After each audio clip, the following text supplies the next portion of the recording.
আমার আমার বাম পাশে রয়েছে এখানে কাঁচা মরিচ, যেখানে কাঁচা মরিচের কেজি আমরা 400 টাকা পর্যন্ত খেয়েছি।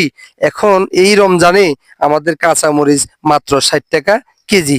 ঠিক আছে, তো এই আলহামদুলিল্লাহ, আল্লাহ পাকের দরবারে লাখো শুকর জানাই যে আমরা এই রমজান যে কাটাইতেছি অনেক আল্লাহর রহমত, যে রহমত আমাদের এই রমজানে অনেক সবজির দাম খুবই কম, এবং কি আমরা সবজি সবগুলোই পাইতেছি, এবং খাবার উপযোগী সবকিছুই আমাদের জন্য সমানভাবে আছে ইনশাল্লাহ।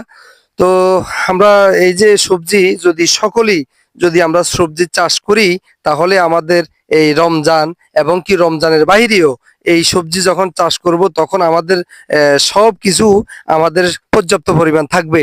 তো আশা করি আমরা সকলে সবজির বাগান করব সকলে, তাহলে আমাদের অভাব অনটন আমাদের মাছ থেকে দূর হয়ে যাবে।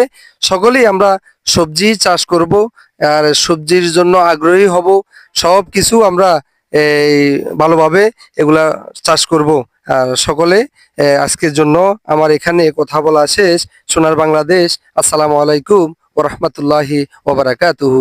সকলে ভালো থাকবেন। আল্লাহ হাফেজ।